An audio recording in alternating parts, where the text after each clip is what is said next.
Hi guys, 18 सितंबर 2025 यानी कि आज राहुल गांधी ने एक प्रेस कॉन्फ्रेंस करी जिसमें वो काफ़ी सारे राज खोलते हैं, इलेक्शन कमीशन ऑफ इंडिया को बेनकाब करते हैं। जैसे कि 7 अगस्त वाली प्रेस कॉन्फ्रेंस में उन्होंने बताया था कैसे वोटों का एडिशन हुआ है, जहाँ पे थैनोस की फ़ोटो लगा दी गई थी। जो वोटर्स के नाम थे वो कुछ रैंडम ही ऐड कर दिए गए थे, जिसका सीसी के पास में कोई भी जवाब नहीं था। पलट के उन्होंने गैसलाइट कर दिया था पूरी देश की जनता को। और आज 18 सितंबर को राहुल गांधी ने फिर से एक प्रेस कॉन्फ्रेंस करी थी। जी हाँ, प्रेस कॉन्फ्रेंस करी थी जहाँ पे वो बताते हैं कई सारे वोट्स हैं जिनका डिलीशन हुआ है। तो उन्होंने पूरा मेथड भी समझाया। उन्होंने बताया कि कैसे फेक लॉगिन्स करे गए हैं। कोई सुबह उठ रहा है, जो भी सॉफ्टवेयर हैंडल करता है वोटर्स का, जो भी सॉफ्टवेयर हैंडल करता है वोटर आईडी का, वो सुबह उठ करके 5 बजे डिलीट कर रहा है वोटर्स को और अपने आप सो जा रहा है। 12 वोटर्स 14 मिनट के अंदर डिलीट कर दिए जाते हैं। और काफ़ी बड़े बड़े उन्होंने क्लेम्स किए हैं कि जो chief election commission of India है वो डेमोक्रेसी के हथियारों को बचा रही है, क्योंकि सीसी डिटेल्स नहीं प्रोवाइड कर रही डिलीशंस के। कई बार जो कर्नाटक की सीआईडी है उन्होंने 18 बार इलेक्शन कमीशन ऑफ इंडिया को खत लिखे हैं, लेटर्स लिखे हैं, पर वहाँ से कोई भी जवाब नहीं आया है। उन्होंने ऐसा भी कहा कि ये जो वोटर्स हैं, वोटर्स के डिलीशंस हैं, ये एक तरीके से मास डिलीशंस हैं। बड़े बड़े नंबर्स में वोटर्स को डिलीट कर दिया गया है, कर्नाटक से, महाराष्ट्र से, हरियाणा से, यूपी से। और ये सारे क्लेम्स उन्होंने ऐसे ही हवा में नहीं कर दिए हैं। उन्होंने खुद ये बोला दैट अगर वो कोई भी क्लेम करेंगे तो वो बहुत ही स्ट्रॉन्ग क्लेम होगा, ब्लैक एंड वाइट क्लेम होगा, क्योंकि इलेक्शन कमीशन उन लोगों को बचा रहा है जिन्होंने डेमोक्रेसी बर्बाद कर दी है। और ये सारे क्लेम्स हवा में नहीं किए गए हैं, ये सारे क्लेम्स उन्होंने प्रूफ के साथ किए हैं। जिन जिन वोटर्स के वोट डिलीट हुए थे, रैंडमली डिलीट कर दिए गए थे, राहुल गांधी उन लोगों को प्रेस कॉन्फ्रेंस में ले आए, उन लोगों को स्टेज के ऊपर चढ़ा लाए। अब इससे बड़ा कौन सा प्रूफ होना चाहिए, ये देखने वाली बात होगी। और उन्होंने ये भी क्लैरिफाई कर दिया कि ये एज बॉम्ब नहीं है, हाइड्रोजन बॉम्ब नहीं है। लगभग 44 मिनट की ये प्रेस कॉन्फ्रेंस थी। ये प्रेस कॉन्फ्रेंस मैंने लाइव देखी थी। और सबसे पहले जब ये प्रेस कॉन्फ्रेंस का अनाउंसमेंट हुआ था तो वो 10 बजे हुआ था, और मैं 10 बजे से ही वेट कर रही थी। मैं चाह रही थी कि क्या होने वाला है।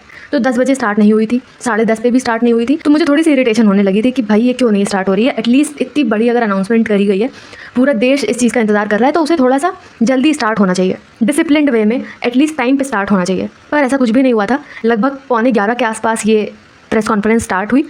एंड आई वॉज एक्सपेक्टिंग कि अगर ये प्रेस कॉन्फ्रेंस शुरू होते से अगर राहुल गांधी को अपोलोजाइज़ करना चाहिए देश को कि उन्होंने लगभग लोगों का 45 मिनट बर्बाद किया है। हो सकता है किसी के लिए बड़ी बात ना हो, पर जब लोग इतनी बड़ी चीज़ का वेट कर रहे होते हैं तो डिसिप्लिन बहुत बड़ी चीज़ होती है, आपका टाइम पे आना बहुत बड़ी चीज़ होती है। जैसे कि मैं एक्सपेक्ट कर रही थी, मैं उनसे उम्मीद लगा के बैठी थी कि वो सॉरी बोलें, और उनका सबसे पहला शब्द था I was a little late.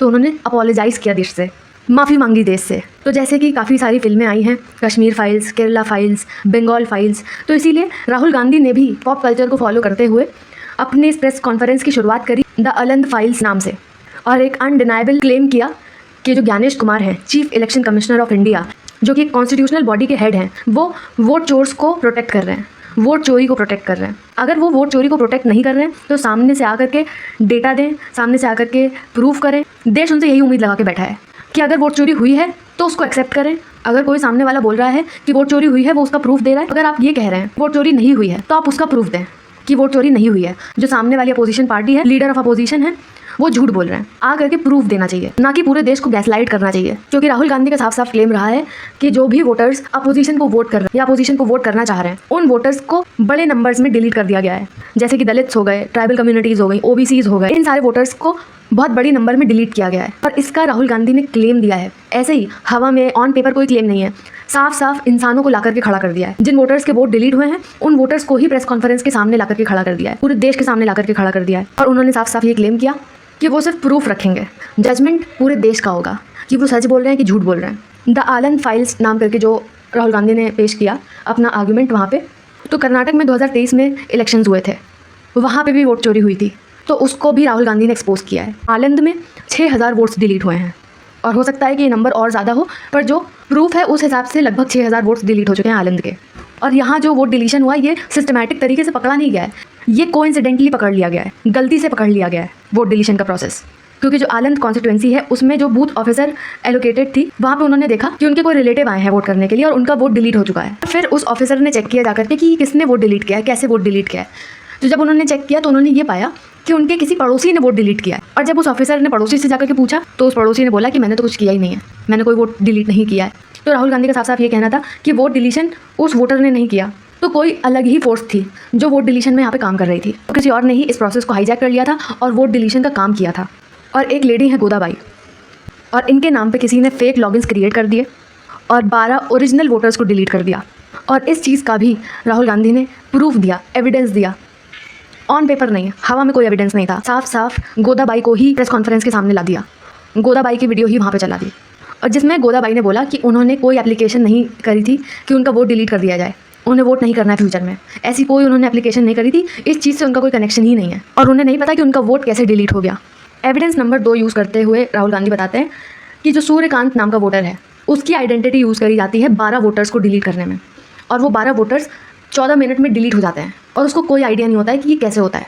इसका मतलब ये हुआ कि जो सूर्यकांत नाम का वोटर है इसने खुद कई सारे और नंबर लिए, लगभग 12 नंबर लिए, और इसने खुद एप्लीकेशन फाइल करी कि अब मुझे आगे से वोट नहीं देना है, मेरा नाम वोटर लिस्ट से हटा दो। ये क्लेम भी राहुल गांधी ने कोई ऐसे ही नहीं किया, ऑन पेपर नहीं किया, हवा में नहीं किया, इसका भी प्रूफ दिया, और प्रूफ साक्षात सूर्यकांत जो वोटर थे उन्हें वो प्रेस कॉन्फ्रेंस में लेकर के आ गए।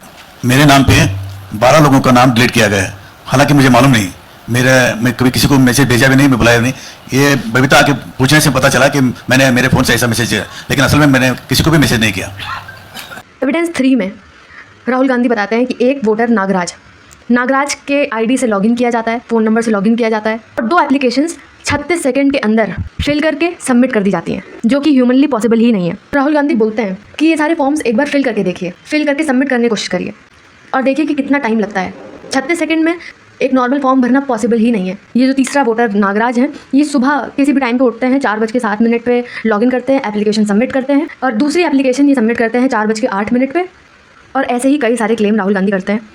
और जो ज्ञानेश कुमार है, चीफ इलेक्शन कमिश्नर हैं, वो ब्लेम करते हैं, वो सवाल करते हैं उनसे कि जो CID है कर्नाटका की, वो उन्हें 18 बार लेटर्स लिखती है कि ये जो वोट डिलीशन के लिए एप्लीकेशन फॉर्म भरा जा रहा है, जिस मोबाइल से, जिस लैपटॉप से ये भरा जा रहा है, उस मोबाइल या लैपटॉप की हमें IP दे दो, ताकि उस IP को ट्रैक करके हम उस इंसान तक पहुंच सकें। जब भी कोई फॉर्म भरा जाता है एप्लीकेशन के लिए, चाहे वो डिलीशन का हो चाहे वो एडिशन का हो, OTP आता ही आता है, और उसकी भी डिटेल राहुल गांधी ने मांगी है।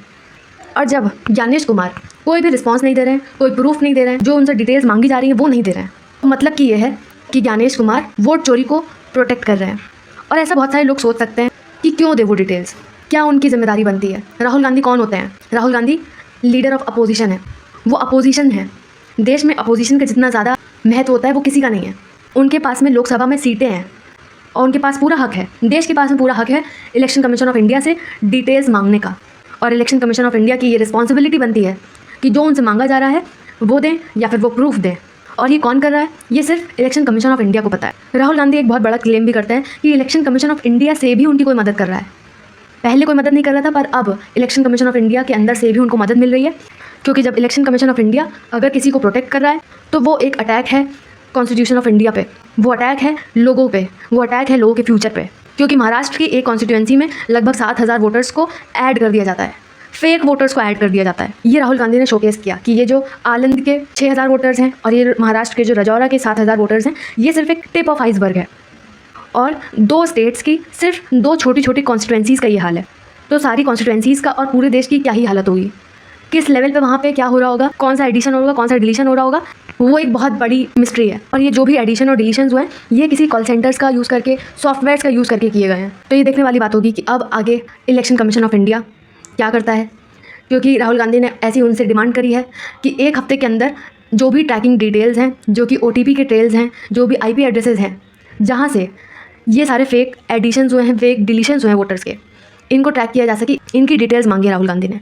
ये देखने वाली बात होगी कि chief election commission of India Gyanesh Kumar ये डिटेल्स देते हैं या कोई नया तरीका ढूंढते हैं पूरे देश को गैसलाइट करने का, पूरे देश को बेवकूफ़ बनाने का। गाइस, आपका इस पर क्या कहना है हमें कमेंट्स में ज़रूर बताएं, और बाकी सारे अपडेट्स के लिए चैनल को सब्सक्राइब कर लें। Thank you, bye.